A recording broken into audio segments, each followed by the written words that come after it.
पल पल न्यूज के न्यूज रूम से मैं हूं आपके साथ नदीम अकरम। रूस यूक्रेन जंग के बीच भारत सरकार उस असमंजस में फंसा हुआ है जो ये डिसाइड ही नहीं कर पा रहा कि आखिरकार हमें जाना किसके साथ है।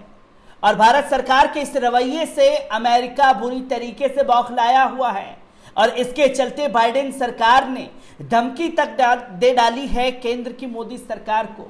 आखिरकार रूस यूक्रेन पर आपका नर्म तेवर क्यों है? आप क्यों नहीं खुल करके सामने आ रहे इस जंग में कि आप किसके साथ जाएंगे? वहीं रूस लगातार अपने दम पर इस जंग में टिका हुआ है और तमाम नाटो के देश हो चाहे अमेरिका हो खुल करके चुनौती देता हुआ दिखाया दे रहा है। जहां हर तरफ से रूस को घेरने की तैयारी कर ली गई और आज भी रूस को घेरने की तैयारी की गई तो भारत सरकार जो है वहां से दूरी बना करके रखी गई, क्योंकि आज यूएनएससी की मीटिंग में एक बड़ा प्रस्ताव पास करवाना था रूस के खिलाफ, जिसमें नाटो और अमेरिका को बड़ी विफलता हाथ लगी है और बेरंग वापस लौटना पड़ा है। भारत सरकार की भूमिका पर भी सवाल खड़े किए जा रहे हैं लगातार अमेरिका की बाइडेन सरकार द्वारा। क्या कुछ इस मीटिंग में हुआ है और कैसे जो लगातार दूरी इन मुद्दों से बना रखी है भारत सरकार ने, अमेरिका का दबाव किस प्रकार झेलना पड़ेगा, एक बार इन रिपोर्टों पर नजर डालते हैं। आपको बता दें कि संयुक्त राष्ट्र सुरक्षा परिषद में बुधवार को एक रूसी प्रस्ताव विफल हो गया। इसमें यूक्रेन में बढ़ती मानवीय जरूरतों को स्वीकार किया गया था, लेकिन रूसी आक्रमण का उल्लेख किए बिना बना था। इस दौरान भारत ने मसूदा प्रस्ताव पर वोट पर यूएनएससी में भाग नहीं लिया। इस दौरान रूस और चीन के प्रस्ताव के पक्ष में मतदान किया, जबकि भारत समेत 13 अन्य देशों में मतदान में भाग नहीं लिया। इसके चलते मसूदा प्रस्ताव को स्वीकार नहीं किया गया। संयुक्त राष्ट्र सुरक्षा परिषद ने यूक्रेन के लिए मानवीय सहायता पर रूसी प्रस्ताव को पारित करने के लिए 15 सदस्यीय परिषद में न्यूनतम 9 हाँ वोटों की आवश्यकता थी और वीटो शक्ति वाले 4 अन्य सदस्यों में से किसी की ओर से भी वोट नहीं था। बुधवार के मतदान में रूस को केवल चीन से समर्थन मिला, जबकि 13 अन्य सदस्यों ने भाग ही नहीं लिया। उधर यूक्रेन पर रूसी हमले के 4 सप्ताह पूरे हो चुके हैं। यूक्रेनी सैनिक भले ही संख्या बल में कम हो, लेकिन वे रूसी सैनिकों के सामने डटे हुए हैं। यूक्रेन के अलग अलग इलाकों में अनगिनत लाशें बिछी हुई हैं। युद्ध दूसरे महीने में प्रवेश कर रहा है, लेकिन कीव पर विजय के रूसी मंसूबे पूरे नहीं हो सके हैं। 24 फरवरी को रूस ने जब यूक्रेन पर हमला शुरू किया था, तब इसे यूरोप में द्वितीय विश्व युद्ध के बाद से सबसे बड़ा हमला बताया जा रहा था और पश्चिम देशों के हस्तक्षेप की स्थिति में परमाणु हमले की आशंका से भी इनकार नहीं किया जा सकता था। ऐसा लगता था कि रूसी हमले के सामने यूक्रेन जल्द ही घुटने टेक देगा, लेकिन बुधवार को इस युद्ध को 4 सप्ताह पूरे हो जाएंगे। रूस हर दिन उलझता ही नजर आ रहा है। भारी संख्या में रूसी सैनिक भी मारे गए हैं और युद्ध के समाप्त होने के दूर दूर तक आसार नजर नहीं आ रहे।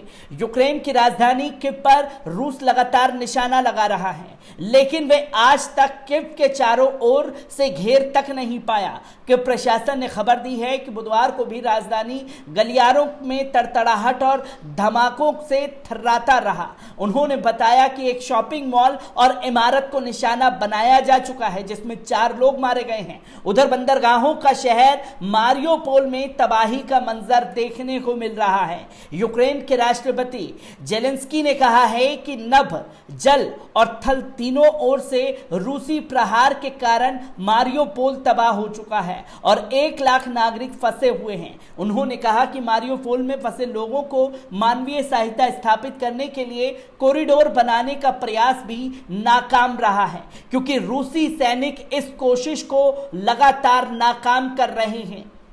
इस बीच international committee of the red cross के प्रमुख ने बुधवार को रूस की राजधानी मॉस्को की यात्रा की ताकि युद्धबंदी, यूक्रेन वासियों, सहायता पहुंचाने वालों और अन्य मानवीय कार्यों से जुड़े लोगों को छुड़ाने के लिए रूसी विदेशी और रक्षा मंत्रालय से विचार विमर्श किया जा सके।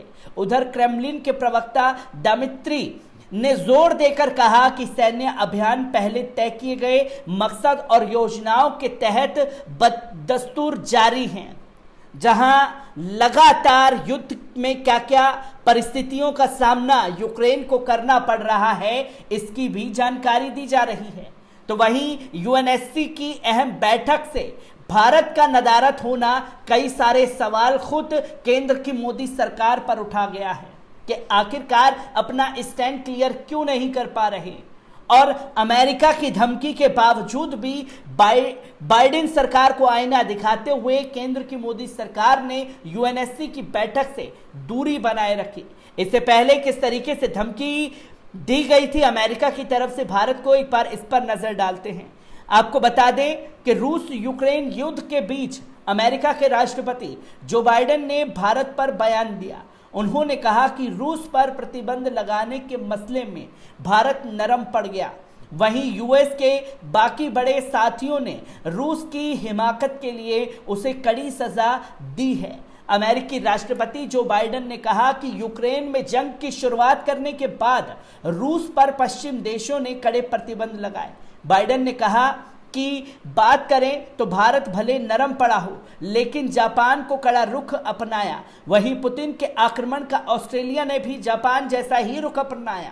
बता दें कि दोनों देशों ने रूस पर कड़े प्रतिबंध लगाए।